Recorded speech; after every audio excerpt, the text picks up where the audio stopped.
Welcome and hello to everyone at COP26 and all those joining virtually. I'm Karen Pearce, British Ambassador to the United States.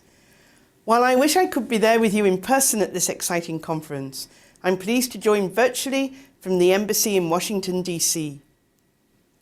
We will be showcasing today people and communities on the front lines of climate change, as well as those working to support them. With thanks to our panelists and everyone that contributed to this event, we present here an amazing lineup of speakers who are doing this important work throughout the US. As COP26 President, the UK made an early decision to recognise the importance of a whole-of-society approach to tackling climate change. We want to ensure that viewpoints, not just from national governments, but also from business, academia, civil society and state and local governments are well represented. This whole-of-society approach is particularly important for climate resiliency. It's local communities who are most acutely experiencing the impacts of climate change right now. They're also leading the way in efforts to adapt and build resilience against these climate impacts. Through programs like the Adaptation Action Coalition, the UK and our partners champion locally led adaptation, aiding communities most at risk from climate change. While the benefits are rightly concentrated among the world's most vulnerable populations, the dividends of adaptation and resilience can be enjoyed by everyone. I'm now pleased to introduce the moderator for today's discussion. Alice C. Hill is a Senior Fellow for Energy and Environmental Issues at the Council on Foreign Relations. She's an expert on catastrophic risks and resiliency and has previously worked on these issues in the White House under President Obama. Her recent book, co-authored with Secretary Kerry's senior advisor Leonardo Martinez Diaz, is entitled Building a Resilient Tomorrow. Please join me in welcoming Alice Hill.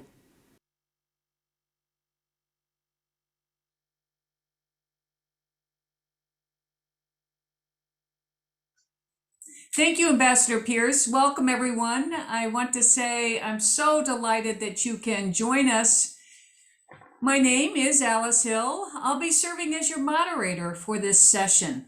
And today we'll be hearing from communities around the United States that are being impacted by climate change, and we'll have a chance to learn about their solutions to the challenges they face.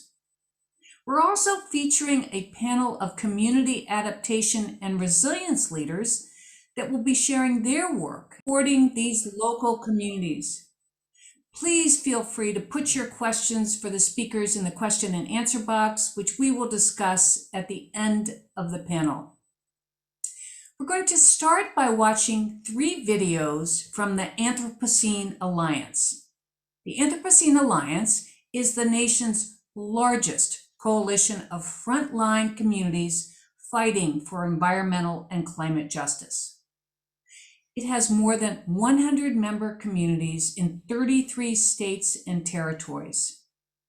These communities are impacted by flooding, toxic waste spills, wildfires, drought, heat extremes, and all of this is being compounded by development occurring in areas prone to risk, as well as climate change impacts. These are some of the stories from the impacted communities and the solutions and advocacy that they are embracing. I'm looking forward to watching with you.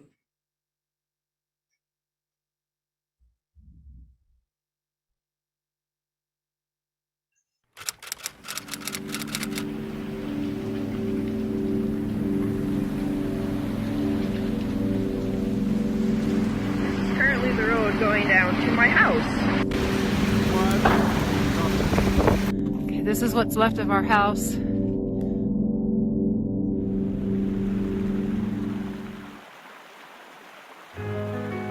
They left him. He was on the back porch. Get back in it! Get this building out! This is your front yard. Wow. The world is watching, Mr. Adams. The world is watching.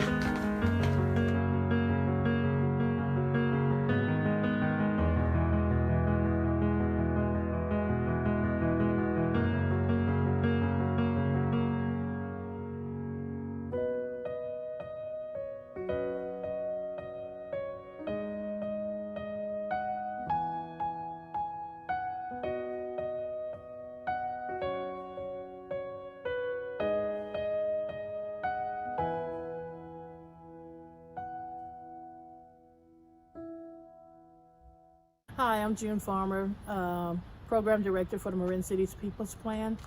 We are at First Missionary Church in Marin City, and this is our pilot project. As you see, there are, I can guess, like 200 sandbags here. When the water comes down and it rushes, because the concrete channel, it'll create speed, it'll actually hit the debris and come over the sandbags and actually flood into the church right along here. You can see some of the water damage. The neighbor on this side and the neighbor on this side of the area of the channel that'll let us use their homes as pilot projects also. It'll be part of our adopt a block, part of our proposal. And the church owns this property here, which is the house. And with this house, we are going to actually pull up the grass area and plant along here trees and bioswales and rain gardens. And that area by the tree is a good spot for, and it's kind of sunken in, so that's a good spot for a bioswale. Sure. And to put rain gardens throughout and some vegetables and some trees and some native plants that actually help mitigate some of the flooding issues here. So the rain is not hitting the grass and picking up speed and coming and flooding the area. Yeah, this grass isn't doing anything to slow down the water.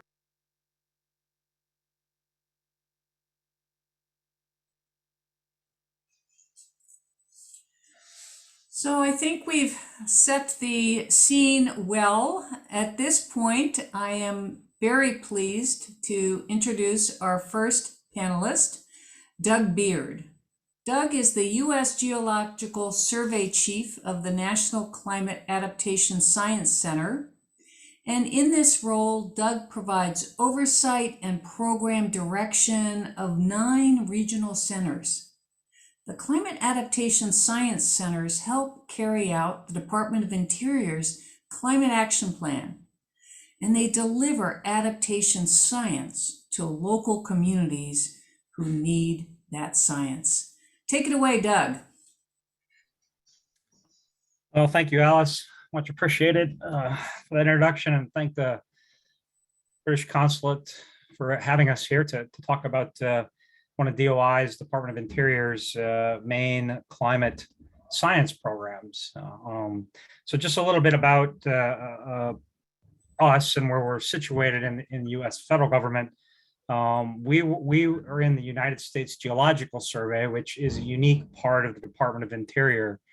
In the U.S. government, the Department of Interior provides primary responsibility for management of federal lands and waters, and among other things, provides trust responsibilities for our native communities.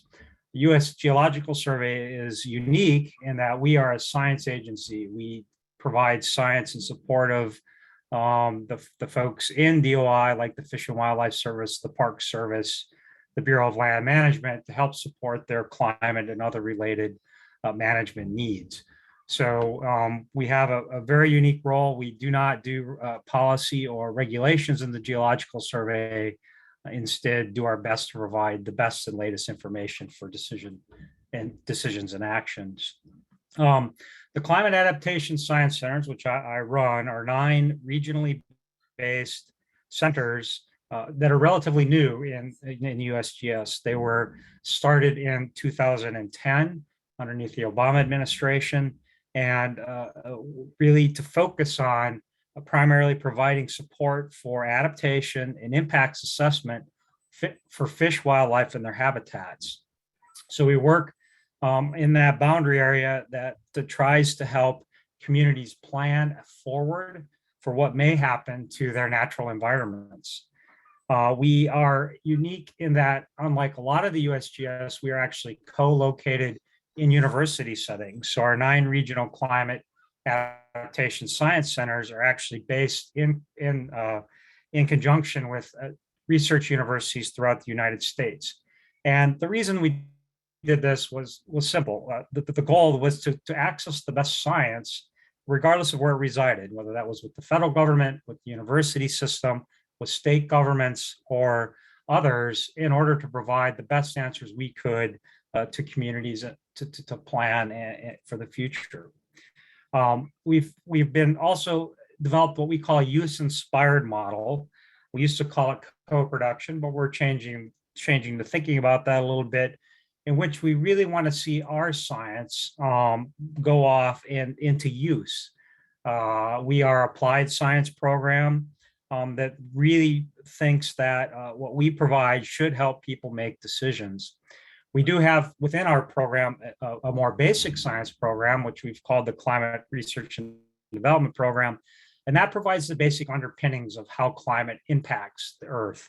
So whether that's the water cycle, the carbon cycle, our glaciers, what have you, it's critical. That basic science is critical for us in order to get to our applied endpoints. And so we think it's a good way to basically take that basic understanding of how the world works and take it out to on the ground so people can make an impact on what they're doing. We also are very unique in that we take our science priorities from our local partners. So we meet with them annually. We decide what they need to have done, and we do our best to provide that science in response to that activity. Among the many things that we've done is develop a very unique relationship with our tribal communities, working with our Bureau of Indian Affairs, in which we actually have tribal climate liaisons who essentially identify and support climate needs for tribal governments. And in fact, you'll see some of that in the upcoming videos. So that's a little bit about us. As I said, we're one of the newest programs. In fact, I think we are the newest program in the United States Geological Survey. And we just expanded. We were originally 8 regional centers. We started a 9th one in the Midwest part of the United States, the Laurentian Great Lakes system, that actually is now all of about 6 weeks old. So we're excited to have these activities ongoing. Let me transition a little bit and talk about, and we're going to tee up on a video here in a minute, but we want to highlight the work of 2 of our climate adaptation science centers, that in the one in Hawaii, which is Pacific Islands Climate Adaptation Science Center, and the Alaska Climate Adaptation Science Center. In the first video you'll see, and I'll have it run here in a minute, is we'll hear from Geraldine Kelly, who's the mayor of the village of Quinhagak, Alaska, who will talk about how climate change has impacted her village in Alaska. Geraldine was part of our Alaska CASC, and that's Climate Adaptation Science Center's Building Resilience Today workshop, which takes a wide range of CASC data sets and summarizes them in ways that are designed to support adaptation and planning in Alaska Native communities. So I'll turn it over to the host. Go ahead and run that video from Alaska. What we're seeing here in Quinhagak for the past decade or so is massive erosion coming from the coast of our community, to where we had to apply for funding to relocate a few homes toward the center of our community. So there was a few homes in this vicinity that were moved inland, and a couple more homes that were on the list to move from their locations from upriver. So the massive erosion that's been occurring has been very drastic. Our lagoon is located toward that end of our community, and a few miles down is the landfill. Not only is erosion impacting our community, but the permafrost degradation is also impacting our infrastructure as well. Some of the homes that are built on the ground, because of the permafrost melting, are sinking in. For this particular house, last spring we had a huge snowfall to where this home had huge puddles of water in the porch due to the the snow melting. Whereas our more traditional homes are on pilings or stilts, as similar to this house here. And because of the type of water and sewer system we have, we constantly have to level our hoses about 2 times a year so that the water and sewer system can operate properly. A huge thank you to BIA, APIA, USGS for educating our local leaders with the knowledge and tools that we need to collaborate with each other for a hopeful future amid the current changes that we're facing here today. Thank you.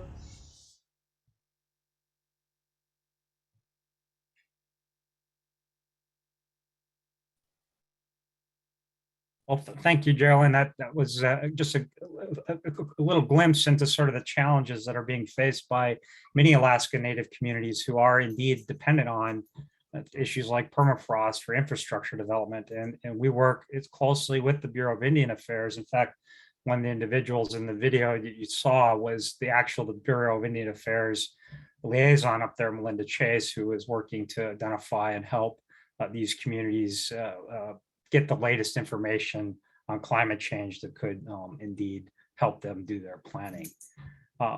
Next, I would like to turn to Hawaii, which is about 3,000 miles away. It's our Pacific Islands CASC.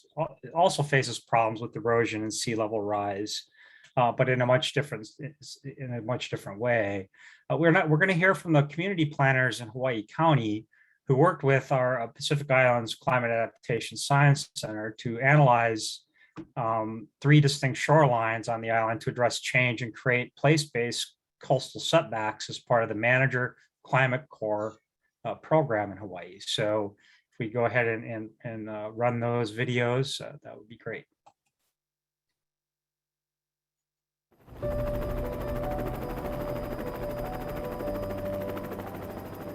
Squeezed between our steep volcanic slopes and the rising sea, Hawaii Island's coastal communities are very vulnerable to natural hazards, including earthquakes, hurricanes, tsunamis, coastal erosion, landslides, and high storm events.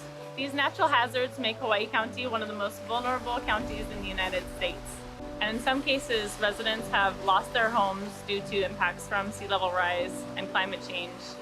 And in other cases, they're having to redevelop and redesign their properties to accommodate for the hazard. Hawaii Island is extremely different from all the various other islands or mokus that we have here in Hawaii. We have these sheer, very tall sea cliffs, and we have different geomorphic regimes. And so what we're trying to do is better understand these changes along these coastlines so that we can provide up-to-date data and information to policy and decision makers like the County of Hawaii. We formed a relationship with the County of Hawaii, University of Hawaii at Hilo, and the Manager Climate Corps of the Pacific Islands Climate Adaptation Science Center to obtain quantifiable data about our shoreline dynamics and changes in order to adapt our shoreline setback policy, which will make our coastal communities much more resilient to climate change impacts. We've been able to document change rates in the Hamakua Coast area that are fairly striking. Some of the maximum change rates we've seen are about 10 meters of shoreline retreat, of coastal cliff retreat over about a 50-year period. And now what we're doing is we're trying to expand this project across the entirety of Hawaii Island, which is quite a large area. All the other Hawaiian islands can fit inside our island. So the coastline is very, very long. And so to get at that, we're using manned aviation, we're using helicopters and a custom imaging system that we're using to basically capture imagery across the entirety of the coast and use that to generate three-dimensional models and a good, accurate, contemporary baseline for the shoreline. And so I think that the scientific approach and being able to quantify the amount of shoreline change which has gone on in the past and also project the types of shoreline change rates and erosion rates we're going to see in the future is very helpful to inform the regulatory framework which surrounds how we're using infrastructure and planning projects in the future.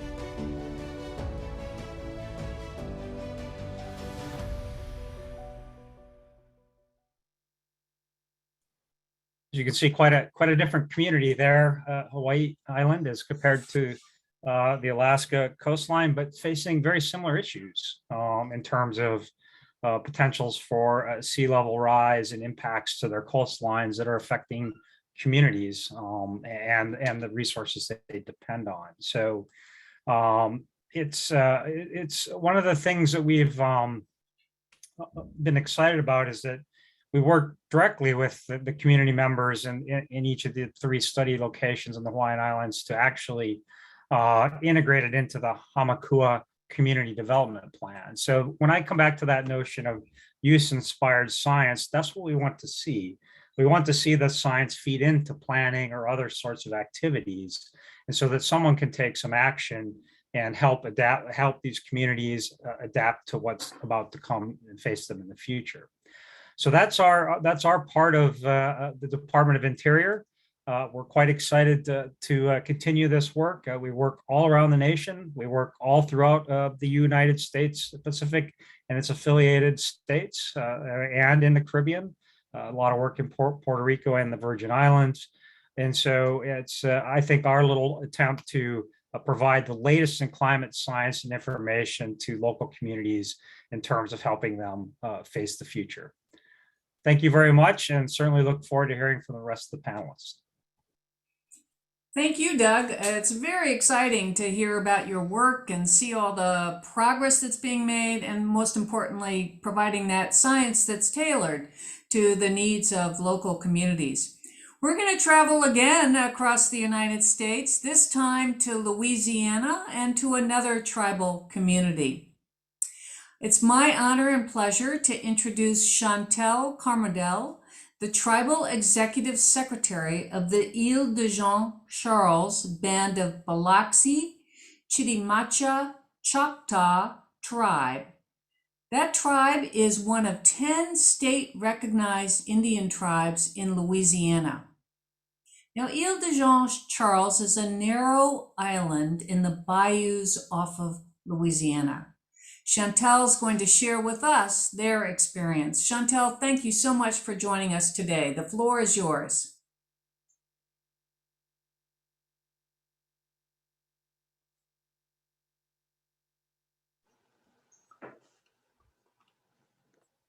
Thank you for that introduction. Sorry, a little technical difficulties there. But it is my pleasure to present to y'all our story today. Especially listening to what Mr. Doug was saying. Ironically, we are another 1,000 miles down the United States, and we're dealing with the same issues.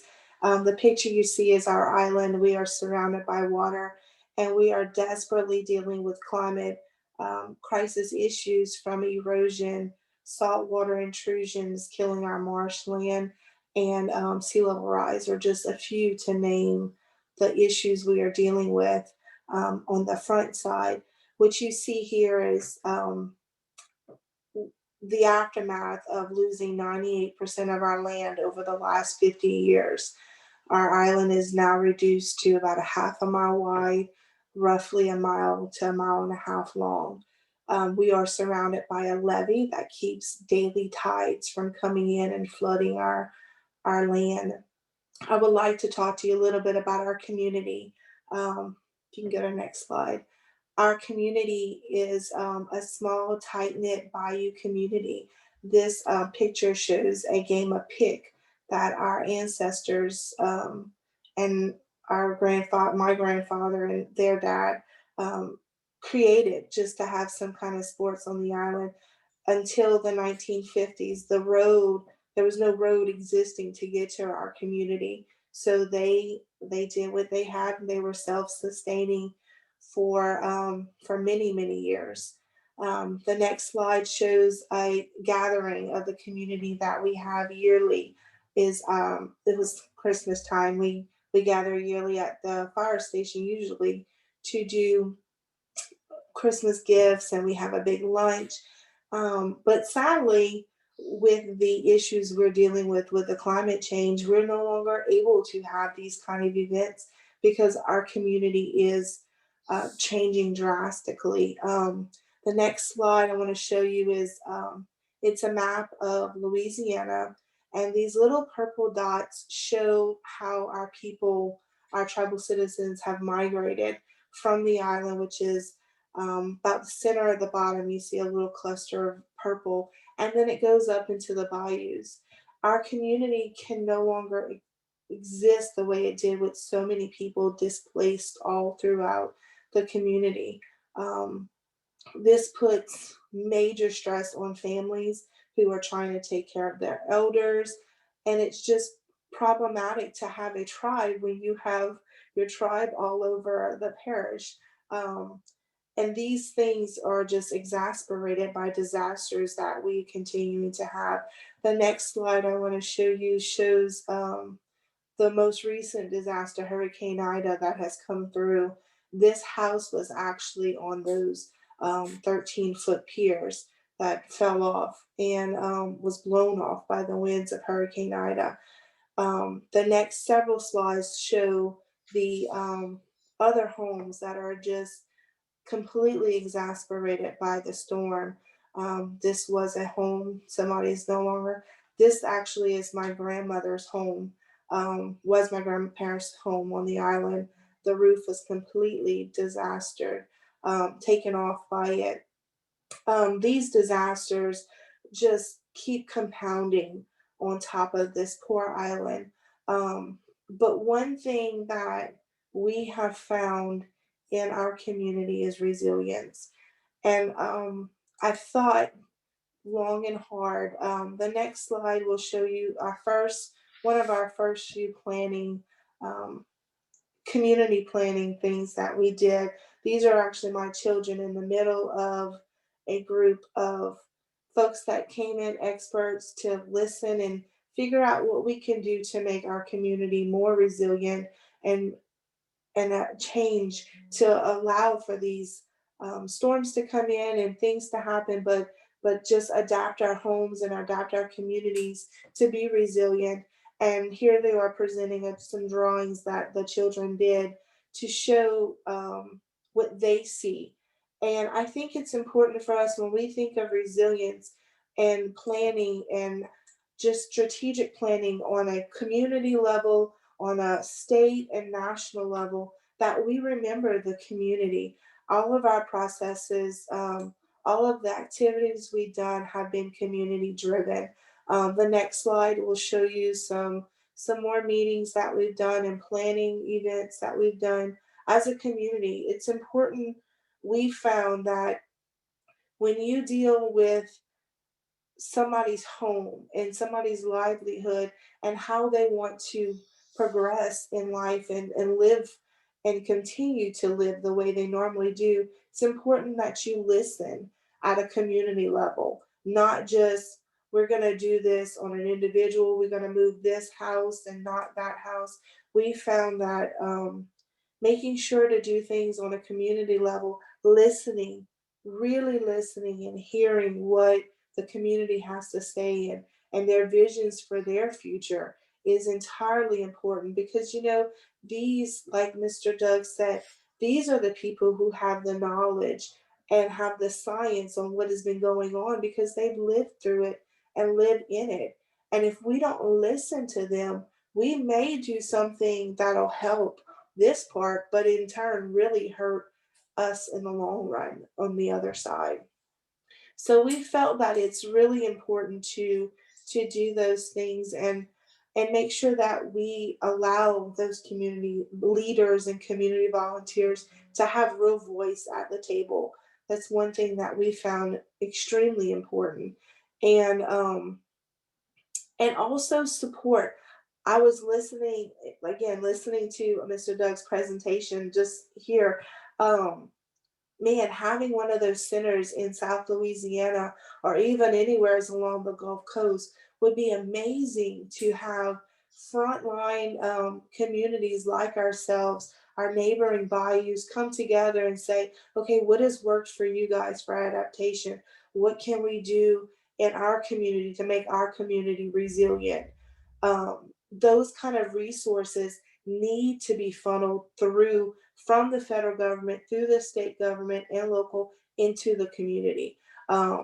Community level planning has to be your front line of information that goes to your parish and state governments to really affect change and really do something that will get us through this climate crisis and into the future. I really believe that. And we are doing that in our community.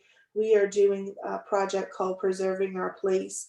It's something that we're doing because we know that our days are waning if we don't do something really drastic in this world. The sea levels will continue to rise and we're still losing land. So we're trying to preserve and get the voice of our community and our tribe out and educate other communities about the issues that are going on in our community. We're working with some communities in Shishmaref to do a large exhibit on what we see as climate change and what we see as still the beauty in our community. It's called Knowledge is Power. But I wanted to leave you with one picture that I thought, in thinking about resilience and community and just our community as a whole, the picture, the next slide, is a picture of a tribal elder entering his house.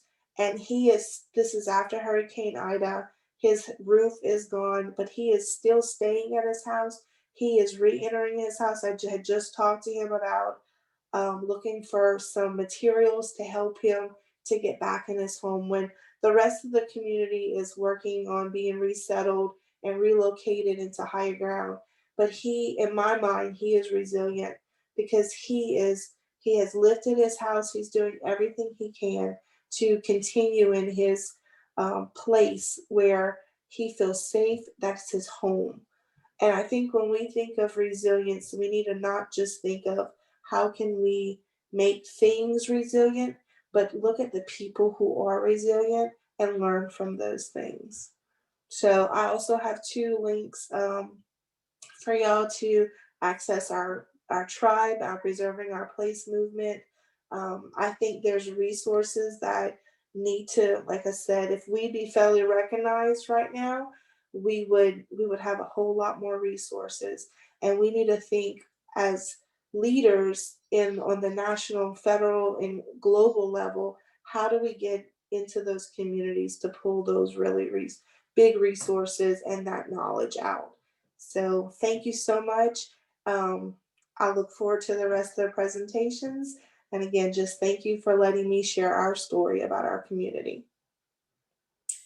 Well, thank you, Chantel. Your message has come through loud and clear. Doug has delivered a similar message that we have to make sure that the federal government is supporting, but not directing what the local decision-making needs to be. It's the communities themselves who are facing these tremendous challenges, and they're looking to help. And it's so important to listen and hear from and act upon what those on the ground are sharing, as well as I thought your point about making people resilient is a very important, recognizing those that are resilient and learning from them was a very important one. So thank you for sharing. We're going to now turn to a special message from Catherine Hayhoe. She is the Chief Scientist for the Nature Conservancy. She's also a professor at Texas Tech, and she's the Principal Investigator for the Department of Interior's South Central Climate Adaptation Science Center. We're going to follow that with a video from the Michigan Department of Natural Resources. The video tells the story of their Wild Forest Carbon Project, which is a first of its kind in the United States. The project's goal is to leverage the carbon storage capacity of trees that are on state forest lands. This is a really timely topic given the recent announcements about the plan to conserve global forests. So let's watch together. Hi, my name is Catherine Hayhoe. I'm a climate scientist, a professor at Texas Tech University, and chief scientist for the Nature Conservancy. I study what climate change means to us in the places where we live and how our choices will determine our future. I think about it this way. We have been driving down the road looking in the rearview mirror for decades, centuries, and even millennia. What do I mean by that? Well, for a long time, in fact, for the history of human civilization on this planet, the average temperature of the planet was as stable as that of the human body, going up and down by no more than a few tenths of a degree, the same amount that our body changes over the course of a day. But today, our wheels are on the rumble strip and we have hit an unprecedented curve. Climate is changing faster than any time in the history of humans on this planet. And that's why we must adapt. In the words of John Holdren, we have three choices: mitigation, cutting our emissions; adaptation, building resilience for the changes we can no longer avoid; and suffering. We will do some of each. The only question is how much. Today, climate change is no longer a future issue. It is already here and it is already now. It's loading the weather dice against us, making our extremes stronger, more frequent, more dangerous. So how can we prepare? Cities are uniquely positioned to address this issue. By reducing the urban heat island effect, they can mitigate the impact of heat waves. By investing in low-income neighborhoods that have been traditionally redlined by racist practices of loans and mortgages, we can put in green space and parks and trees that clean up the air, reduce the temperature, and improve people's health. When we build our infrastructure, when we design it, when we maintain it, we have to prepare those roads, those buildings, culverts, storm sewer systems for the conditions that they will experience over their lifetime in the future as well as the past. We can plan for our water, our energy, public health, and more, looking to the future, recognizing that our choices matter. And when we prepare for the impacts we can no longer avoid, we can also quantify what we can avoid by swift action now to cut our emissions. And the best types of solutions are the solutions that actually reduce our emissions, and they help us adapt too. Like what? Like the Green Roof program that the City of Chicago has. It cuts energy costs and it cools down the local environment. We know that there's solutions that work for everyone, and cities are the perfect place to implement them, because that's where we can truly build resilience, we can invest in nature, and we can cut our carbon emissions. It's a win-win-win.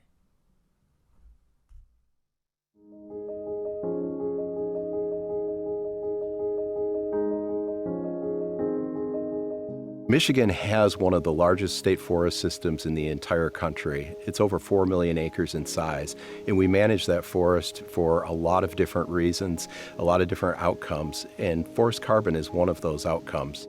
Michigan is the first state in the United States to enroll a state forest system into a carbon offset program. As trees grow, they absorb carbon dioxide, and the amount of carbon that trees absorb as they grow over time can be very carefully calculated and measured and then converted into carbon credits. And these carbon credits represent a metric ton of carbon dioxide. So companies who want to offset their carbon emissions can buy these credits and partially offset their emissions. The Pigeon River Country State Forest is a shining example of people who had the foresight to protect a large piece of land for its intrinsic values. One of the things that makes it very special is the solitude that a person can find here, the quietness, and the fact that it's big enough to give recreationists of all stripes room to do what they love the most. Earlier this year, Michigan became the 9th state to make a carbon pledge, and we pledged that by the year 2050, we would be carbon neutral. And our forests are really across the globe, whether it's in Michigan or another part of the world, are going to be critically important. The more we can do to offset the effects of climate change and manage these forests to be healthy and productive, the more it's going to be better for all of us.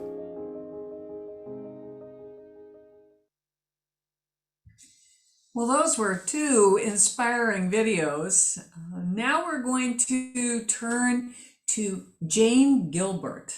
Jane is the City of Miami's first ever Chief Heat Officer.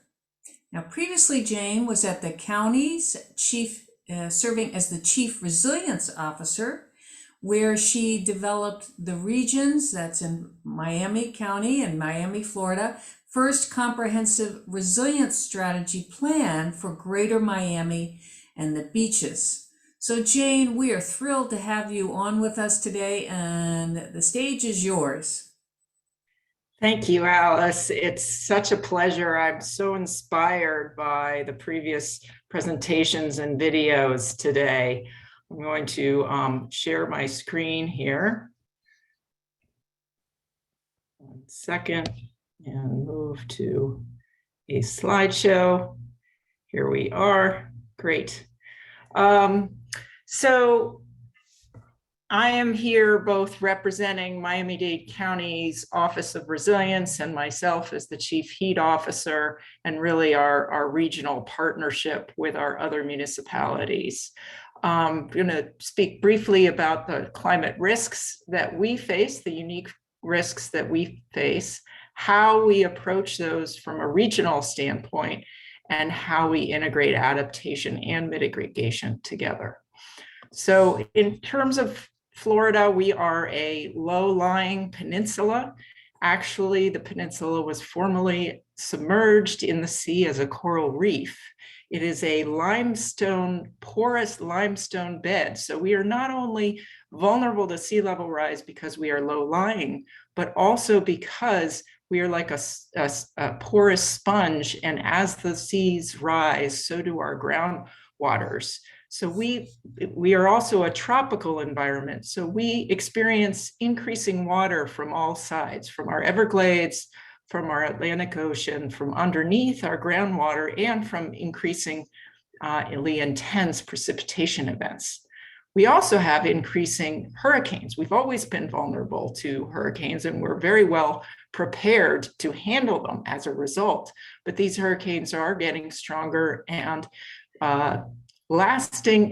remaining over the land for longer periods of time with more rain. Here's just an example of a hurricane that hit us during Hurricane Irma. And this did not hit us hard. This hurricane did not hit us hard. Ooh. How do I get rid of that? I'm going to go back. Current slide. Okay, sorry for that. But it did end up being a very high water event. It had waters come up through our Brickell area. This is the Brickell area, our downtown of Miami. And actually these images are not from Hurricane Irma. They're just from a very high rain event that we had in July a couple years ago. We've since inputted significant stormwater pumps in this area and have not had any flooding to this level, even during even during other events recently. Collaboratively, we've worked on having unified sea level rise projections across our counties so that we can plan together. And we're expecting in 20 years anywhere from 10 to 20 inches of sea level rise, and in 50 years, anywhere from 20 to 64 inches of sea level rise, or 5 feet. We really use a 40 to 50 year planning horizon for most of our infrastructure and land use planning, because that is the typical life of an infrastructure project. And then it's an adaptive model where, as you think about what are we going to do that's going to last the next life of this infrastructure, and how do we build this infrastructure so that it can be adapted again in the future. So the impacts of sea level rise are pretty significant here in Florida.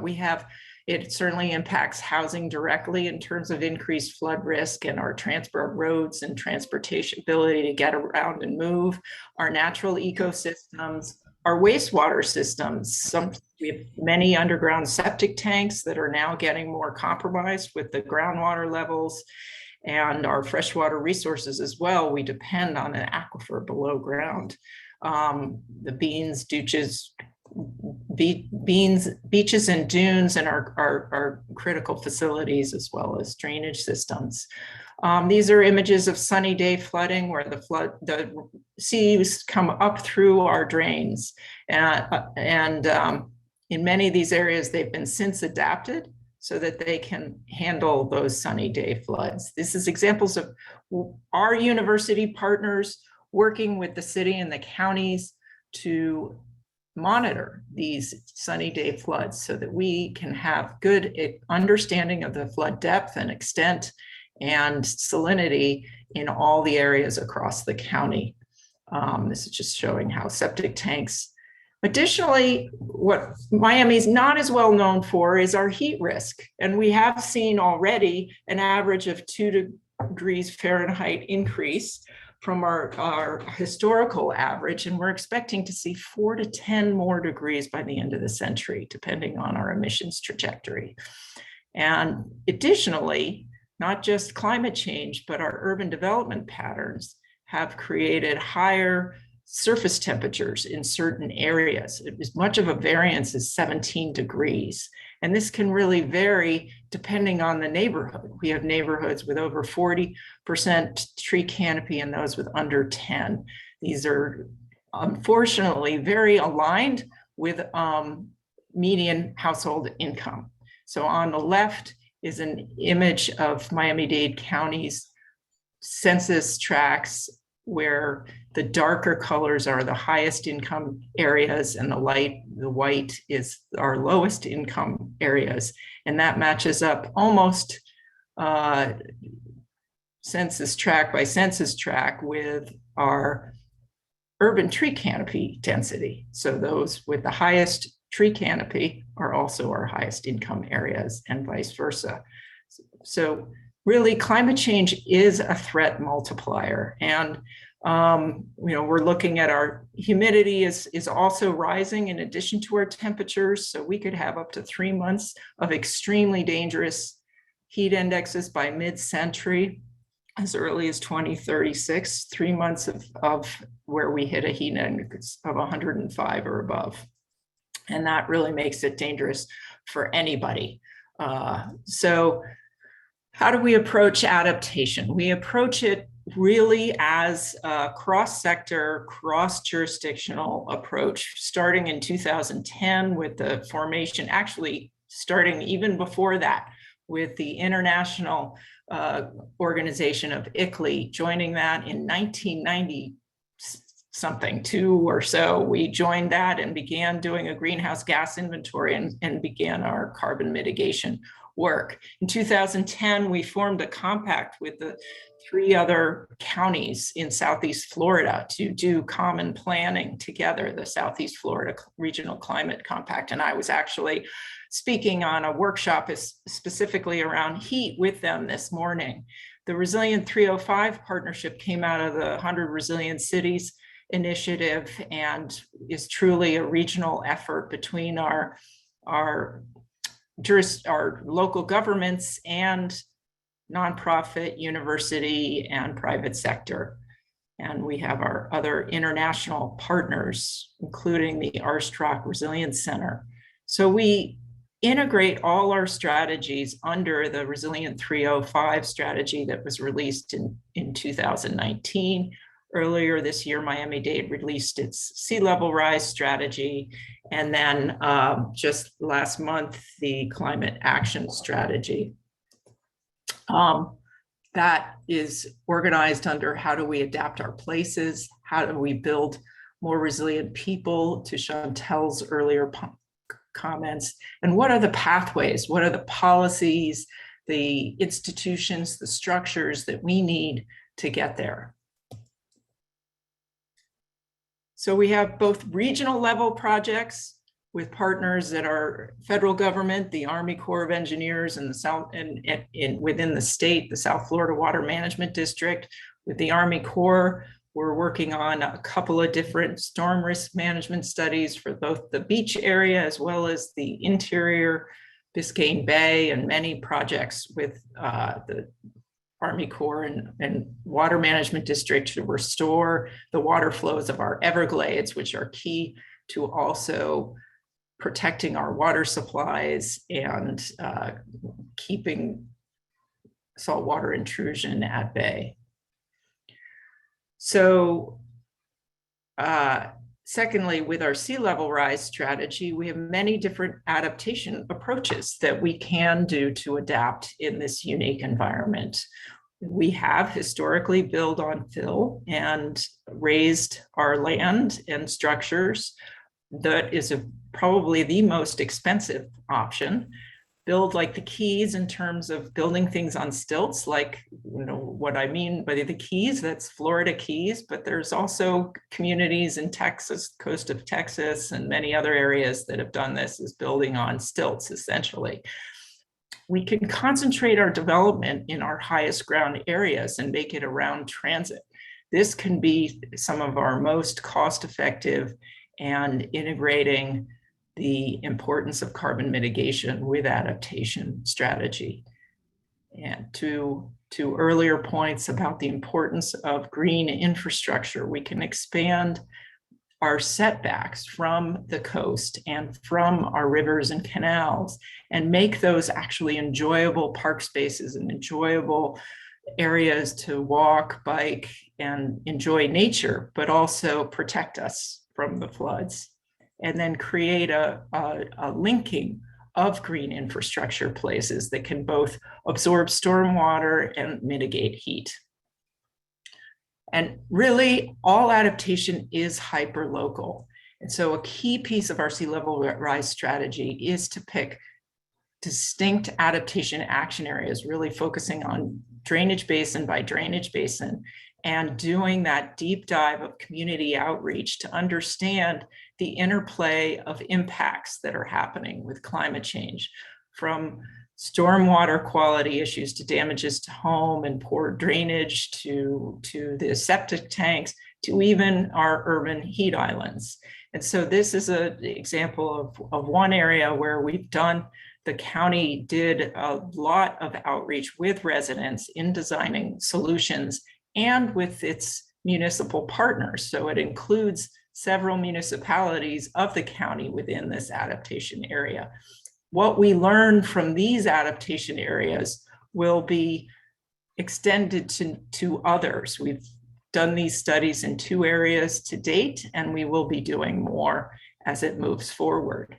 What Miami-Dade's not as known for is our risk to extreme heat, but it became something that both locally, particularly amongst our most socioeconomically vulnerable populations, as well as with internationally with our partnership with Arstrock Foundation, Rockefeller Foundation Resilience Center, became something that we became more concerned about. Locally, we had a coalition of groups that did a series of focus groups and surveys in our most socioeconomically vulnerable neighborhoods throughout the county about what their top concerns were related to climate change. And the 2 biggest concerns were related to increasing extreme heat exposure and concerns about displacement. Whether that displacement is because they're in a place of increasing flood risk or because they live on high ground and their area is under more demand and they are experiencing gentrification and going to get displaced as a result of that. So they have created a policy agenda. And really my position was created out of a conversation between Adrienne Arsht and our mayor, Danielle Levine Cava, because the Arstrock Resilience Center has been seeing the increasing impacts of extreme heat in cities globally.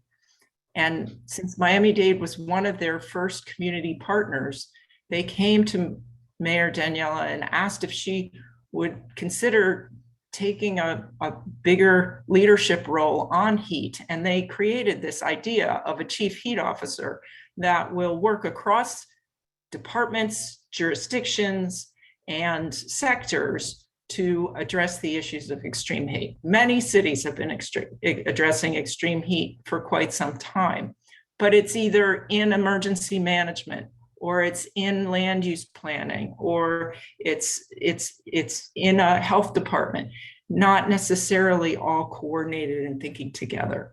So we're forming a climate and heat health task force. This is a picture of my co-chair, Dr. Cheryl Holder, not only accomplished intern medical doctor who has worked in vulnerable communities for her whole career, but also the co-founder of the Florida Clinicians for Climate Action. She has been a great spokesperson on the importance of educating healthcare workers about the impacts on health of climate change. So we'll be creating a truly community-wide plan that will fit under the Resilient 305 strategy. And we've already built a toolkit on current actions that we've been taking related to green and blue spaces or environment type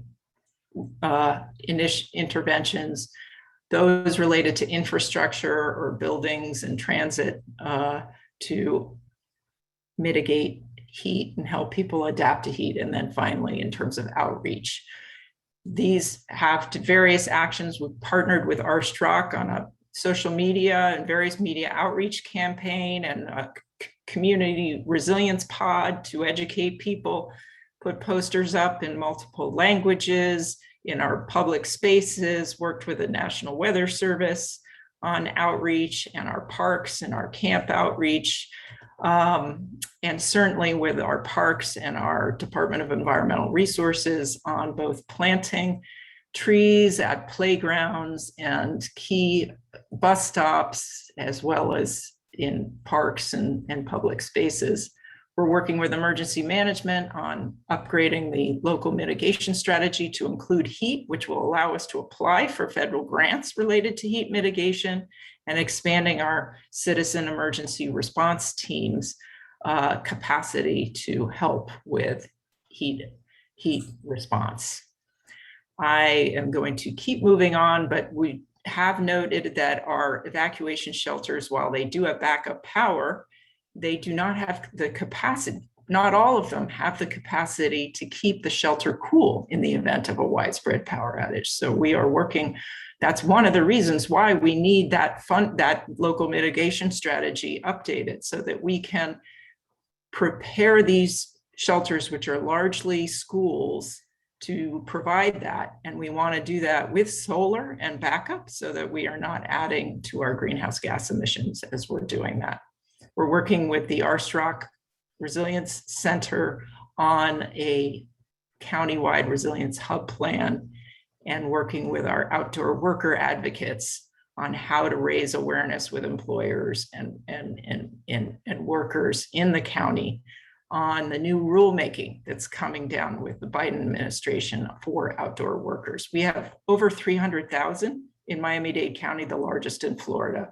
It is a significant issue here in Florida with the number of days that we have of extreme heat. So with that, I will turn it back. If you're interested in learning more, we have a resilience newsletter to keep updated, and you have my email there. Thank you so much, Alice, and all for this opportunity. Well, thank you, Jane. Really extraordinary what you're accomplishing and what your vision is for the future. It's exciting to see how you've examined these risks and now have concrete steps to really address it, as you said, at the local level where all adaptation needs to occur. So kudos to you for your leadership in this space. Next up, I'd like to introduce you to our next two panelists, Miriam Matos and Dr. Kyra Fuentes. Miriam manages the communal aqueduct in her neighborhood of Buenos Aires in Puerto Rico. She's worked in multiple communities, and particularly after the impact of Hurricane Maria, and the several earthquakes that shook the island of Puerto Rico in 2019. Since then, Miriam has worked as the president of OSAN, an organization that addresses communities' problems when those communities lack access to water, as has occurred in Puerto Rico. Dr. Kyra Fuentes will be helping translate for Miriam. Kyra is an environmental scientist, a community planner, and researcher. She currently holds the position of Caribbean Program Manager for the Syracuse University Center for Sustainable Community Solutions. Welcome to your both. We are so honored to have you with us today. Thank you, Alice, for the introductions. I would like to first start by saying that the island of Puerto Rico is a territory of the United States of America. Its people have the U.S. citizenship, but without the right to have a vote in the Congress who rule them. The island is located in the middle of the Caribbean, a disaster hotspot exposed to volcanoes, earthquakes, droughts, and hurricanes. For thousands of years, Caribbeans have resisted and survived constant natural disasters.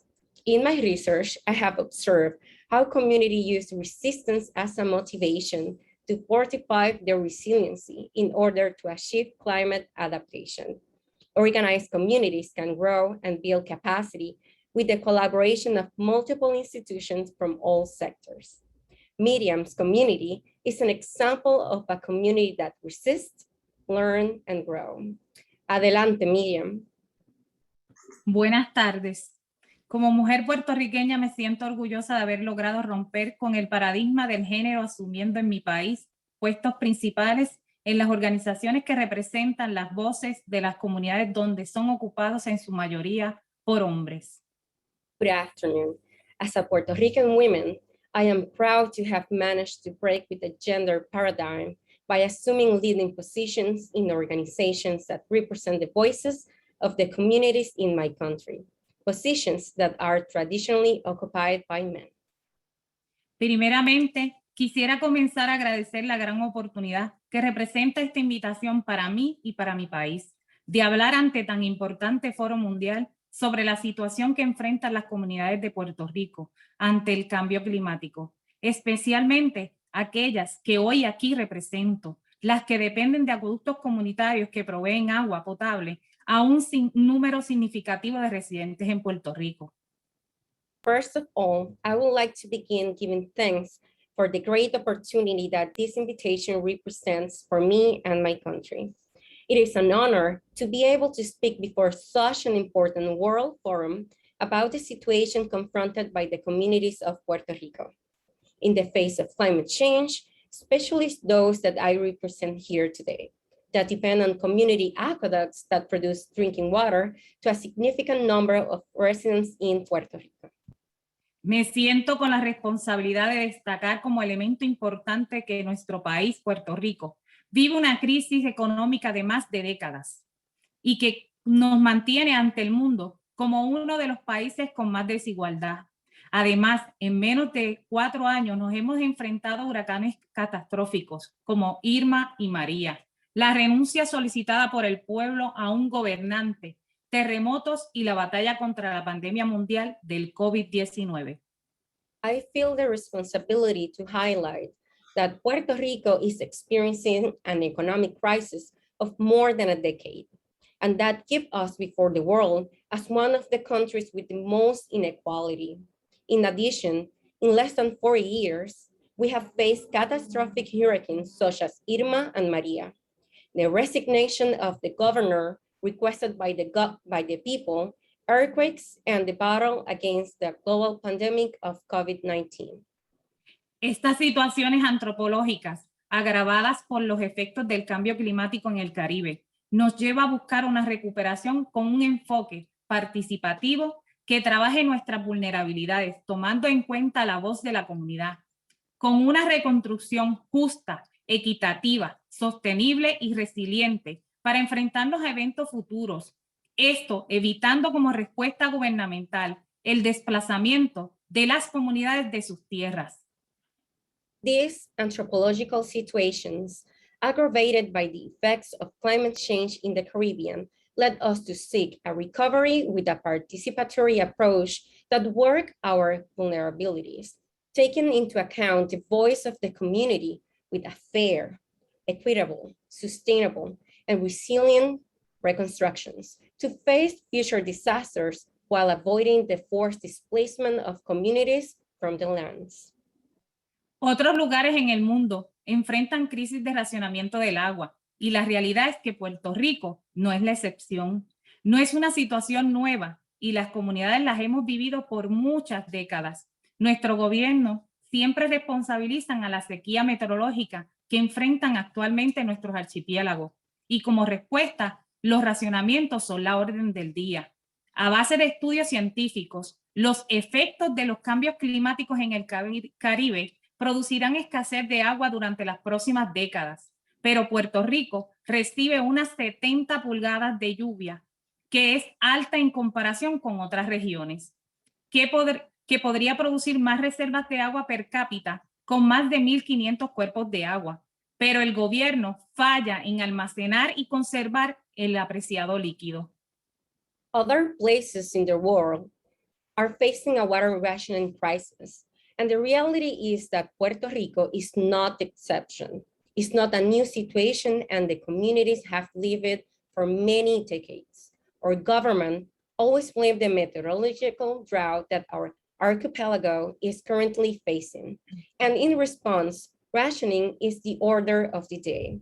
Based on scientific studies, the effect of climate change in the Caribbean will cause water shortages during the next decade.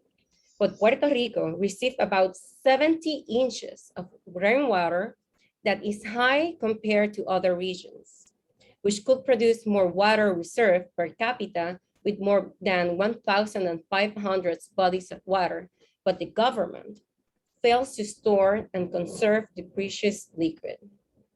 Sin embargo, la deforestación, la construcción desmedida, especialmente en los humedales, las zonas costeras amenazan nuestros recursos hídricos. Estas acciones, como reguladas, han creado un problema mayor. Las comunidades hemos sido testigos de estos efectos en la reducción de los caudales de agua natural en nuestros ríos, manantiales y pozos, que se han ido agravando por el cambio climático. However, deforestation and excessive construction development, especially in wetlands and the coastal zone, threaten our water resources. These loosely regulated actions have created a bigger problem. These communities have witnessed these effects in the reduction of natural water flows in the rivers, springs, and wells that have been aggravated by climate change.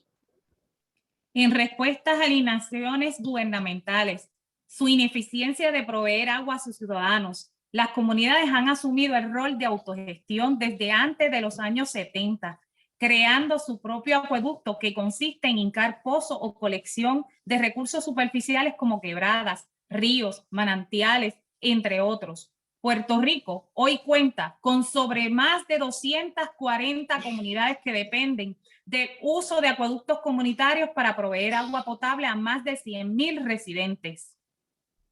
In response to government inaction and their inefficiency in providing water to their citizens, communities have assumed the role of self-management since before the 70s, creating their own water aqueduct that consists of drilling wells or collection of surface waters such as streams, rivers, springs, among others. Today, Puerto Rico has over 240 communities that depend on the use of community aqueducts to provide drinking water to more than 100,000 residents. Estos sistemas son autónomos y no cuentan con la asistencia del gobierno o instituciones privadas. Sin embargo, los acueductos comunitarios son reconocidos como sistemas de agua privados, regulados por la Agencia de Protección Ambiental de los Estados Unidos, EPA. Aunque dicha tarea ha sido delegada del Departamento de Salud de Puerto Rico, los sistemas de acueductos comunitarios son definidos como aquellos sistemas que proveen agua para el consumo humano o por lo menos 25 personas. These systems are autonomous and do not have the assistance of the government or private institution. However, community aqueducts are recognized as private water systems regulated by the United States Environmental Protection Agency, EPA, although this task has been delegated to the Puerto Rico Department of Health. Community aqueduct systems are defined as those systems that provide water for human consumption to at least 25 people. Estoy segura de que existen miles de personas adicionales que dependen de acueductos comunitarios, pero quedan fuera por la definición que imponen las agencias regulatorias. Los acueductos comunitarios en Puerto Rico confrontan demasiados desafíos, entre ellos el exceso o duplicidad de los requerimientos de cumplimientos gubernamentales. Esto nos añade una situación de costo y unas sobrecargas operacionales, siendo en su mayoría administradas por voluntarios que son residentes de la propia comunidad. El cumplimiento impuesto de estándares y requisitos de la EPA, se le añaden otros estándares y requisitos de un promedio de 3 a 5 agencias gubernamentales locales. I am sure that there are 1,000 of additional people who depend on community aqueducts, but they are left out by the definition imposed by the regulatory agencies. Community aqueducts in Puerto Rico face too many challenges, including excess or duplication in government compliance requirements. This adds a situation of cost and an overload of operation, being mostly managed by volunteers who are residents of the community itself. Additional standards are requirements from an average of 3 to 5 local governmental agencies are added to the EPA imposed compliance with standards and requirements. Puedo dar fe sobre todo lo que esto representa, porque he sido residente toda mi vida en la comunidad de Buenos Aires, en el pueblo de Caguas, que dependemos de un sistema de acueducto comunitario para tener el servicio de agua. Hoy cumplo más de 5 años siendo la presidenta de nuestro acueducto y durante el paso de los huracanes Irma y María por Puerto Rico, sufrimos al igual que todo el país de la ausencia de energía eléctrica. Durante el tiempo que no existía respuesta gubernamental, llegaron a auxiliarnos múltiples organizaciones y personas en su carácter privado. I can attest to all of that this represents, because all my life I have been residents of the Buenos Aires community in the municipality of Caguas that depend on a community aqueduct system to have water service. Today, I have been the president of our aqueducts for more than 5 years. During the passage of Hurricane Irma and Maria through Puerto Rico, we suffered like the whole country from the absence of electricity. During the time without governmental response, multiple organizations and individuals came to help us in their private capacity. Tras los desastres naturales del 2017, las comunidades rurales de Puerto Rico quedaron incomunicadas, sin servicio básico y sin atención médica. El gobierno tardó semanas en responder al desastre y las comunidades tuvieron que ser rescatistas, limpiar los caminos y buscar ayuda externa. Nuestro acueducto logró recibir al mes y medio del paso del huracán el apoyo de la organización Water Mission y Tesla, logrando ser el primer acueducto energizado para activar el servicio de agua a nuestros residentes. Sin embargo, la energía eléctrica para el resto de la comunidad tardó 10 meses en llegar. Nuestra comunidad está desarrollando un centro resiliente para resistir futuros desastres naturales donde la comunidad tenga acceso a la energía renovable para recargar sus celulares, refrigerar sus medicamentos como insulina y conectar sus aparatos médicos para recibir terapias respiratorias. After the natural disasters of 2017, rural communities in Puerto Rico were uncommunicated, without basic services and medical attention. The government took weeks to respond to the disaster, and the community members had to clear the roads from debris, become first responder, and seek from for outside help. A month and a half after the hurricane, our aqueduct was able to receive the support from the Water Mission Organization and Tesla, becoming the first energized aqueduct to activate the water service to our residents. However, electricity for the rest of the community took 10 months to arrive.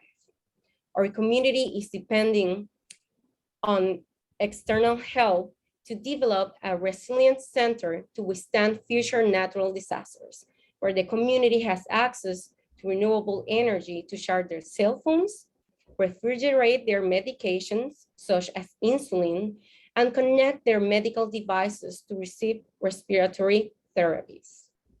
Además, existen otros peligros naturales como los terremotos ocurridos en el área sur del país, que continúan activos en la actualidad. Esto provocó que se afectara la infraestructura del tanque de nuestro acueducto y tenemos conocimiento que otros acueductos a través de todo Puerto Rico también han sido afectados. También por motivos de los terremotos, varios acueductos que suplen de agua subterránea se han visto afectados debido a la vena de agua principal que alimenta dichos pozos han cambiado su posición original. In addition, there are other natural hazards, such as the earthquakes that occur in the southern area of the country, which are still active today. This caused the infrastructure of our aqueduct tank to be affected, and we are aware that other aqueducts throughout Puerto Rico have been affected too.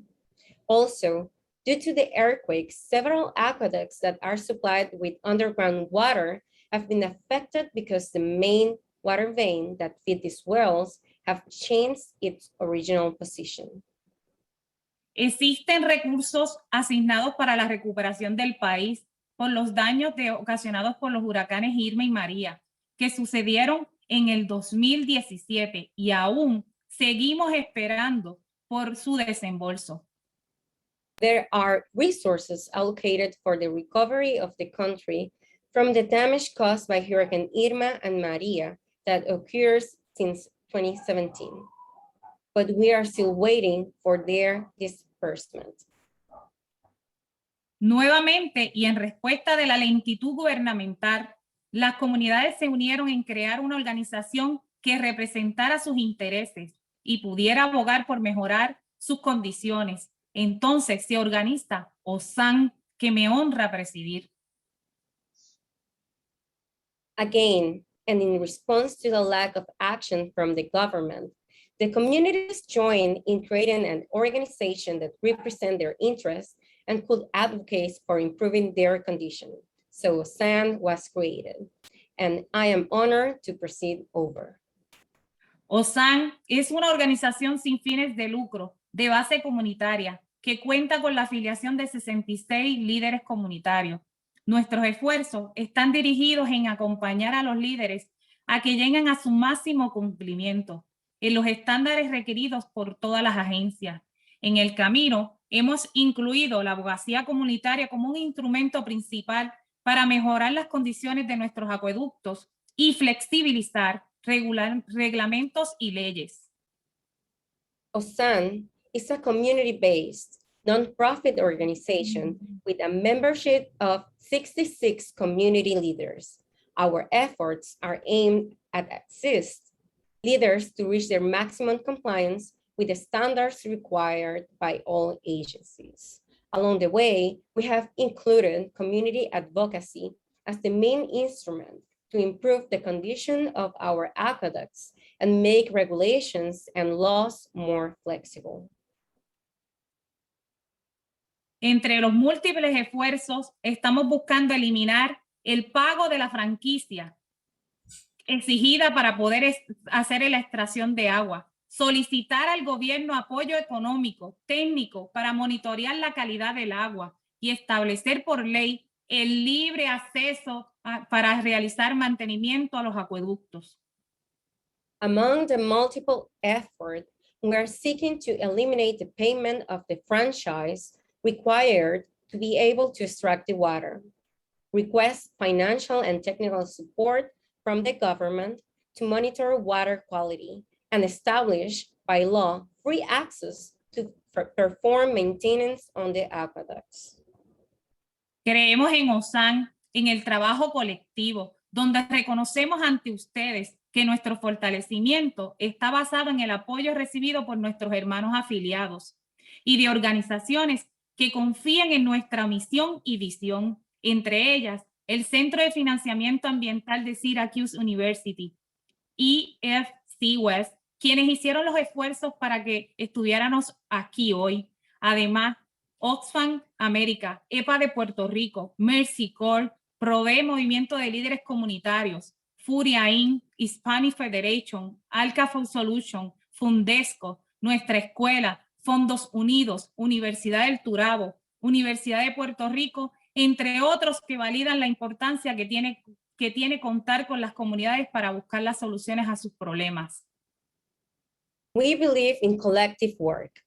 We believe in OSAN, and we recognize before you that we are becoming stronger thanks to the support received by our community brothers and sisters and from organizations that trust our mission and vision. Among them, the Syracuse University Environmental Finance Center and the EFC West, who made this effort for us to be here today, as well as Oxfam American, EPA of Puerto Rico, Mercy Corps, Proved, Movement of Community Leaders, Furia Inc., Hispanic Federation, ARCAP Solution, Fundesco, Nuestra Escuela, Fondos Unidos, Universidad del Turado, University of Puerto Rico, among others that validate the importance of having communities to find solutions to their problems. Hoy también le damos las gracias a News, equipo de Nueva York, por habernos seleccionado para ser parte de un documental sobre agua potable en California, México y Puerto Rico, donde se presentan los retos que cada uno confrontamos. Today, we also thank the Vice News team from New York for having selected us to be part of a documentary about drinking water in California, Mexico, and Puerto Rico, where the challenges that each of us face are presented.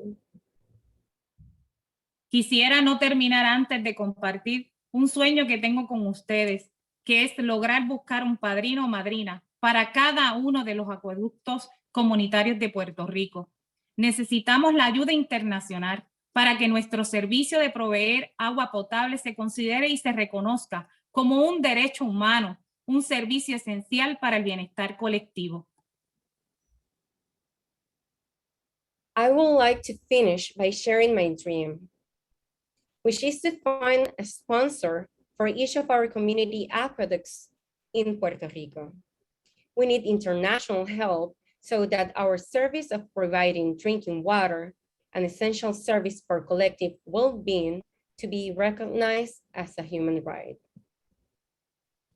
Nuevamente, gracias a nombre de todos los acueductos comunitarios de mi país y de todos los que existen en el mundo. Sinceramente, Miriam Matos Díaz, presidenta de OSAN. Thanks again on behalf of all the community aqueducts in my country and all those that exist in the world. Sincerely, Miriam Matos Díaz, President of OSAN. Thank you. Well, thank you both. Thank you, Miriam, and thank you, Dr. Kaya Thais Fuentes Vieira. Really appreciate these insights and the inspirational work that you are leading to make sure that your communities are resilient and to capture the resilience of the Puerto Rican people. Very extraordinary work, and I'm very honored that you shared it with us this evening. We'll now turn to a question and answer period. Please do submit your questions through the chat function. But as the moderator, I'm going to take the prerogative of asking our very first question back to our first panelist. Doug, you've described how the regional centers are trying to help communities on the ground, and certainly that's been a theme here we've heard tonight, is that we need to have support from the government to meet people where their needs are on the ground, not in a top-down, but a shared experience of much more of a bottom-up, that the science is informed by the local community. So how do your centers decide what the science priorities will be and where to provide support? Yeah, thanks, Alice. And indeed, that's one of the critical questions we have. Obviously, even though we feel like we're fairly well funded, we can't get to everybody's needs. So we actually have formed partnership committees with representatives from across the region to basically work with our leadership to identify and categorize the sorts of science that would help them support their needs. So we do this in two fashions, through this sort of leadership group that may have people like environmental professionals from organizations, from local governments, and from state governments. We also do a lot of this through our tribal liaison network, who essentially network through all the tribes in the various regions, federally recognized tribes and Alaska Natives, to again prioritize and identify items that would be worked on. What we tried to do is then find those that have the most common needs, and you saw a thread even not only throughout ours, but actually almost throughout all these presentations.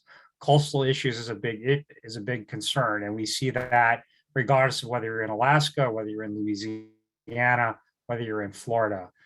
So this is an area that we've done a lot of work with ourselves, providing the latest information and science on potential impact of coastal sea level rise. And also work very closely with the rest of the Geological Survey, which has a very large program looking at coastal hazards and their impacts to local communities. So that's essentially how we go about it. And we wish we had more funds to help go farther, but we go as far as we can. Well, thank you. And naturally flowing from that would be a question for our other panelists. And that's from your perspective on the ground. What do you think the best way is for the federal government to support locally led adaptation? I'll turn to you first, Jane, and then we'll turn to Miriam and Kyra. So Jane, what is your view on the best way the federal government can support locally led adaptation?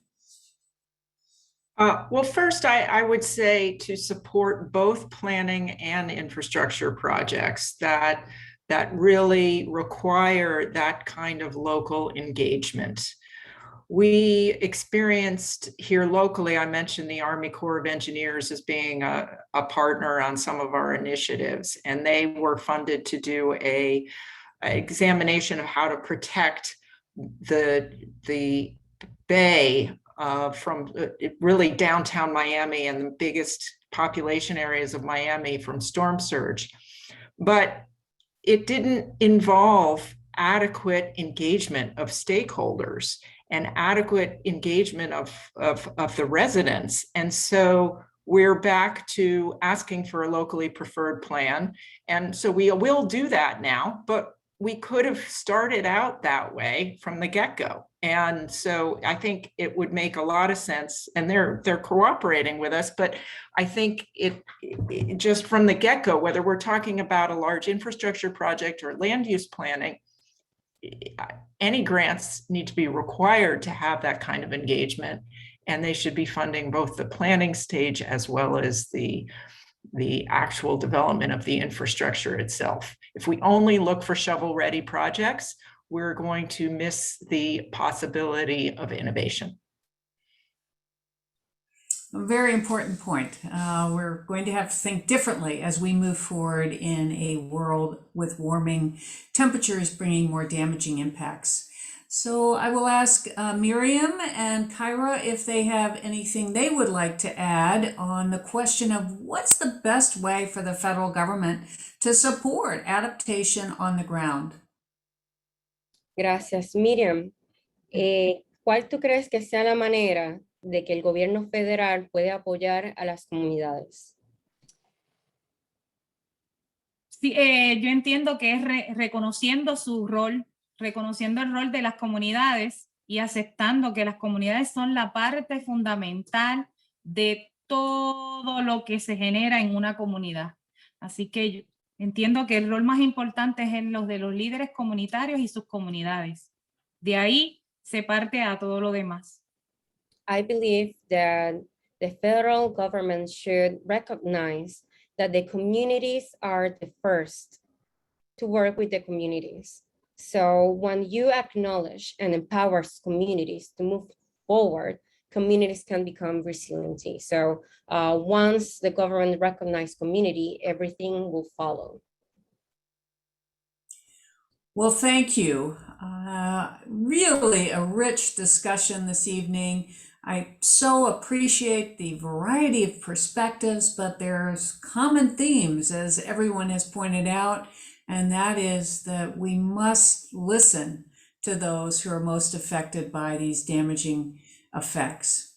So we're not at the end here yet. We're going to move on to more videos. So stay tuned. These videos are a collection of really inspiring films that talk about what communities are going through today. They're films from the United States, from universities, from students, from NGOs, all voicing concerns and hopes for the COP26, where I am now.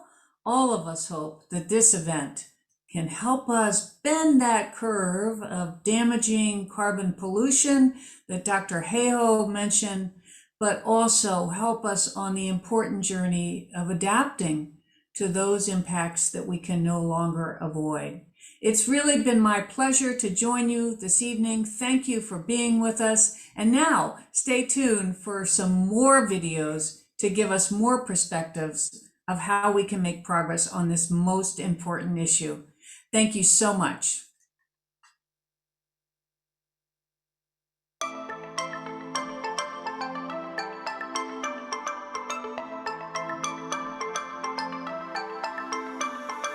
We are in paradise, but paradise in peril, and we know that we are ground zero for climate change and sea level rise, and this is a good go-to place to learn about resilience. This is exactly what we need, something that's portable, that will help people. We are looking at the first community resilience pod, and this beautiful transformed shipping container represents this community and its needs to build more resilience around all the things that we're facing. The use of this container for this project is something different. The end product is very nice. The artist did a great job. The title of the piece is Warming Stripes. So what it is blue bars in the background represent different cold temperatures, and as you progress throughout the century, the blue bars turn into light blue and then they turn into red, which represents higher temperatures. You have to constantly be educating people, and you want people to know what resources are out there, who are the trailblazers in our community that are doing great work. And what's great about this container is that it gives people tangible ways that they can be helpful and be part of the solution. There is a function that allows you to use your phone to lift a QR code to learn more about the risks of sea level rise and the risks of heat. And so it's inspired by science, but it also provides specific action that citizens and communities can take. My hope is that when a resident comes to see the pod, that they really see all the people in the community doing things to make us better prepared and to help others. Today we have a farm share where we're giving out food to the needy in our community, and then at the end of it, we're giving out trees to those who may want to adopt a tree and take it home and add to our tree canopy. We are so proud to be here to support this food drive and to create and build and learn about resilience. Our hope is to scale the project in Miami-Dade County to another 5 mobile pods, as well as scaling it to other cities in North America and across the globe. We set a goal that in 10 years, we can reach 1 billion people with real solutions, and this pod is one of those real solutions.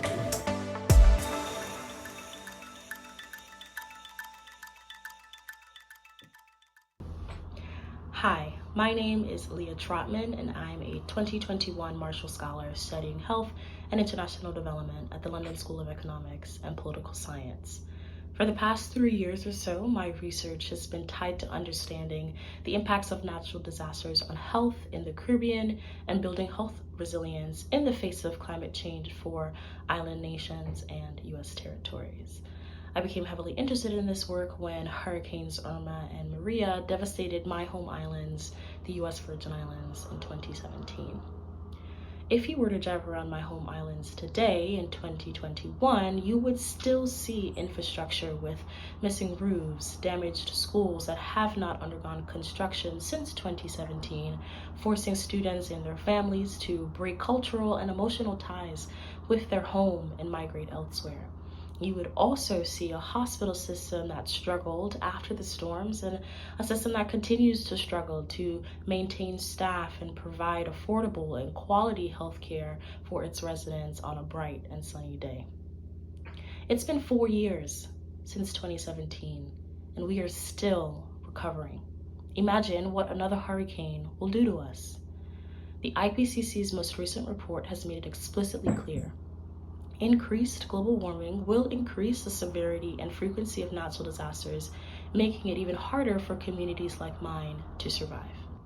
Climate change has also affected the lives of farmers across the Caribbean, as droughts and water shortages have become increasingly more severe, affecting local agriculture. The U.S. Virgin Islands, as a U.S. territory, has extremely limited legislative and voting representation, thereby forcing us to rely on bigger governments to make the right decisions about climate. However, I have noticed that climate events like these, there is little mention of the Caribbean, specifically U.S. territories like the U.S. Virgin Islands, Puerto Rico, Guam, the Northern Mariana Islands, and American Samoa. So at this year's COP26, I'm hoping you put aside greed and make climate decisions that honor those who were not offered a badge. Thank you.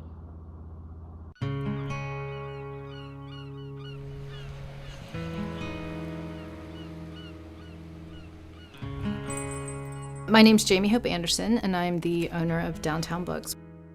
We have been flooded 5 times in a little over 7 years. Instead of marking your children's growth here, we document our floods.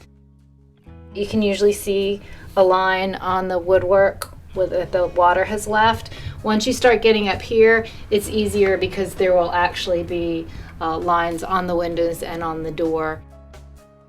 Hurricane Irene sent about 36 inches of water into the store. Everybody walked around after that saying, "Oh, that was a 100-year flood." Well, what do you think when you hear that?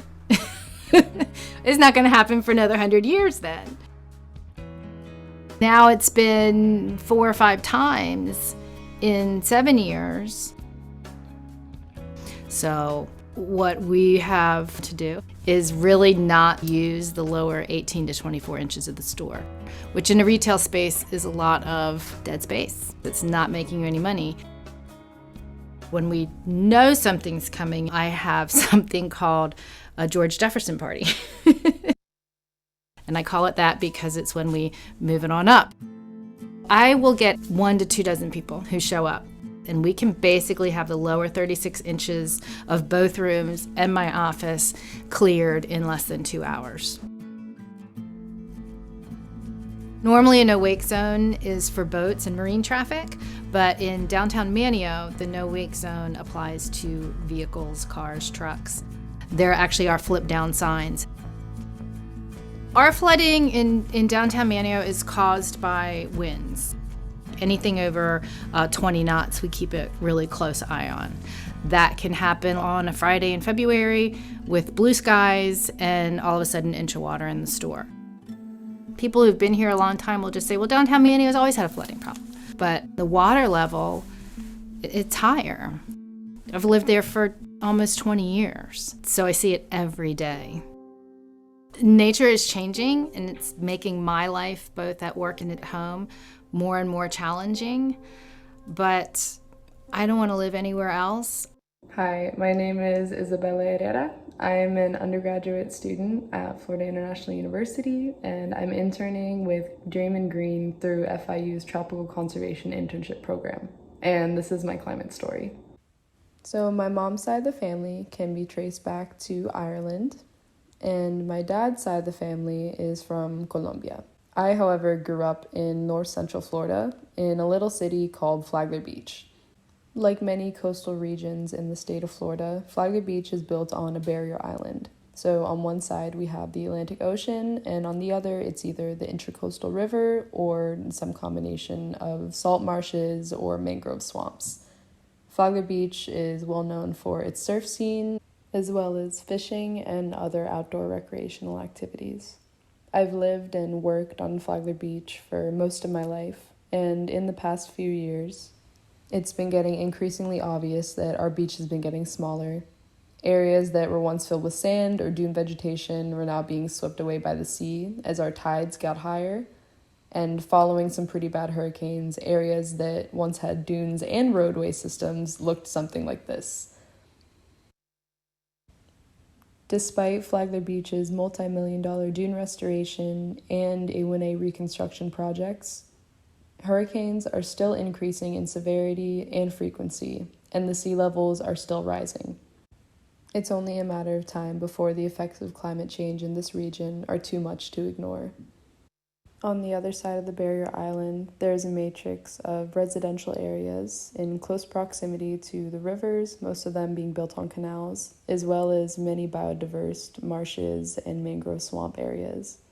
I was privileged enough to grow up seeing animals like dolphins, alligators, manatees, and sea turtles on a regular basis, but even the sightings of those animals have declined in recent years. I've seen multiple hurricanes now devastate our local communities, causing millions of dollars worth of residential property damage, as well as destroying the surrounding ecosystems. I'm now pursuing a degree in environmental studies at Florida International University because I want to be part of the solution in mitigating the effects of climate change in the state of Florida. After seeing my hometown devastated like this just from a single storm, I didn't want anyone, especially those that are less privileged, to ever have to go through something like this. So as I'm finishing up my undergraduate studies, I hope that our global leaders will finally begin to take effective and meaningful action against climate change and mitigating the effects that this will have on our planet and global society. Thank you. I remember at Christmas time going down to the landing and walking around my boat, walking around on the ice. Every fisherman that I talk to has a story about climate change. Since then, we haven't had ice on the salt water but a few times that was thick enough to walk on. One of the things that the Nature Conservancy is well positioned to do is work collaboratively to solve the problems that are facing both fishermen and our oceans. Every day I write down just a few notes of what they did in that day. Fishermen's livelihood depends on being good observers of the natural world. I'd write down briefly the weather conditions and what I caught. Here in New England, our oceans are changing faster than 99% of the world's oceans. You see the same pattern go on for a number of years, and then all of a sudden, a drastic change. In some cases, fish like Atlantic cod are moving to the north away from our waters, and in other cases, fish like black sea bass suddenly have become a really active fishery. It's an ever-changing business, and it's become really hard to change as fast as things are changing climate-wise. In fisheries in the US and around the world, we've seen incredible recoveries where a small change has led to an incredible resurgence of particular stocks. Nature is amazing at solving its own problems if we just give it a little bit of a chance. Hello everyone, my name is Alejandra Riveros. I'm an honors college student here at Miami-Dade College Padron campus. I am originally from Peru. I was born and raised there, and this is kind of like where my climate change story started. Since I was very young, I was always exposed to a lot of beautiful places, beautiful areas in my country. And as I grew old, I realized that all of this could be gone if I didn't take care of it. I was inspired by many efforts in my community and a lot of outstanding Peruvian citizens that just were really committed to helping the environment. Now that I am in Florida, I am committed to learning more about climate change and how it's affecting my environment here locally in South Florida and what I can do to help. So the biggest thing that is affecting South Florida that is related to climate change is sea level rise. So sea level rise is affecting a lot of things in Florida, like storm occurrences and hurricanes and all of these things that are affecting like human health and social vulnerability. And in 2040, actually, sea levels are expected to be 10 to 17 inches higher than they were in 2000, which is really bad. And there is actually a book that you guys can check out about this, and it's called Disposable City by Mario Alejandro Ariza. And it's very insightful. I really love this book. It just really talks about climate change, particularly in South Florida, and how in the future, like South Florida could really be affected. Hello everyone, I am Stephanie Davila, sophomore business administration student at the Miami-Dade Honors College. I am from Quito, Ecuador, and the climate change situation there is that the changes in rainfall patterns and the occurrence of extreme weather events are likely to increase water stress and affect the water balance, therefore affecting negatively the availability of water for investment in water supply and sanitation, as well as hydropower. Not to mention that flooding mainly affects the coastal zone, while volcanic eruptions affect the central zone. Now, following this topic about the flooding, I'm gonna talk about Miami situation specifically. Even on sunny days, low-lying streets in Miami are sometimes flooded. Miami is one of the world's most vulnerable cities to sea level rise, in part because it's built on limestone. Downtown Miami has an extreme risk of flooding over the next 30 years, which means flooding is likely to impact day-to-day life within the community. The flooding can also cut off access to utilities, emergency services, transportation, and may impact the overall economic well-being of an area. This is something that happens every time that the downtown floods. Following that, 2 years ago, I created an organization that focuses on helping the community with different activities, such as donation drives, cleanups, writing letters, and more. Currently, we have done 4 cleanups since August, and now we are planning on doing 3 more around the downtown area and other locations in Miami. This is important to bring awareness to take care of the environment and educate others about this topic, and of course, how they can contribute to a better tomorrow by being part of a sustainable solution.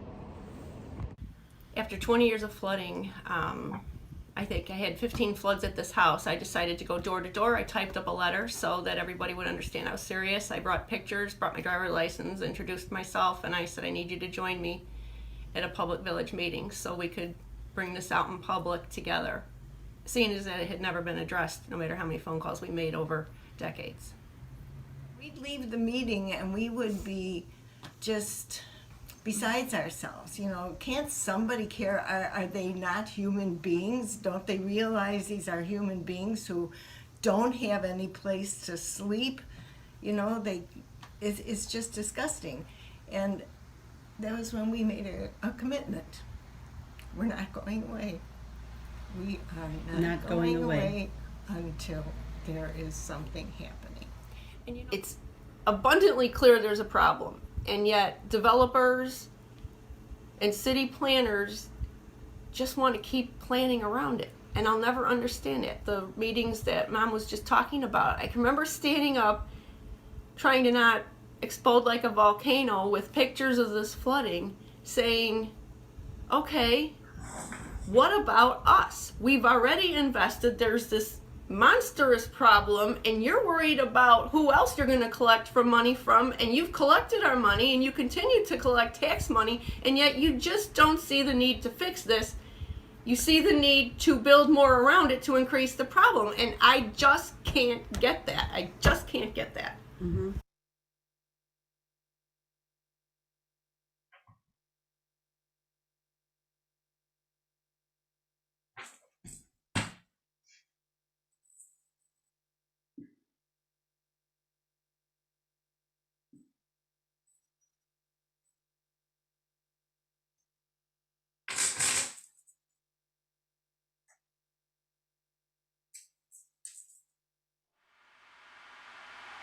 Situated on Biscayne Bay, Miami's Morningside Park is a treasured local green space already being impacted by climate change. That's why the City of Miami is collaborating with the Nature Conservancy with support from the Chubb Charitable Foundation to redesign the park's waterfront with nature-based solutions that will help protect the park and the community just beyond it. These natural climate adaptation solutions can protect the coastline and in some cases reduce storm surge more effectively than gray infrastructure. Scientists at the Nature Conservancy have found that in some regions, a healthy coral reef can reduce 97% of a wave's energy before it hits the shore. And mangrove trees can significantly reduce wave height. The City of Miami is proud to announce our partnership with the Nature Conservancy and Chubb Charitable Foundation. Our hope is that this project will both safeguard our waterfront and become a prototype for future green infrastructure solutions in Miami. The Morningside Park project will use green infrastructure to reduce the risk of damage from storm surge, flooding from heavy rainfall, and shoreline erosion.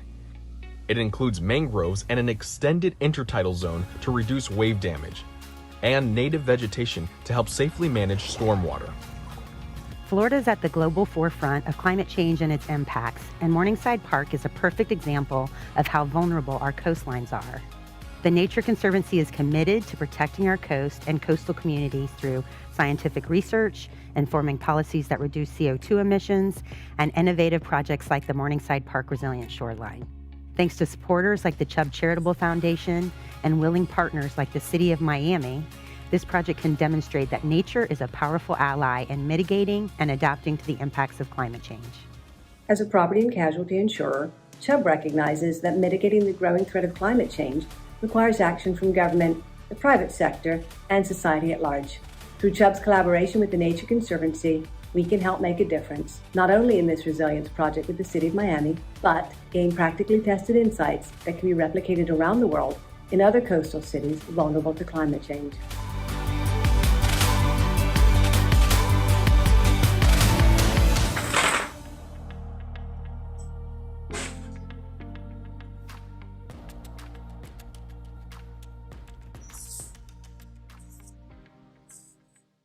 My name is Kayla Lucero Matusi. I am a 2021 Marshall Scholar studying international relations at the University of Cambridge.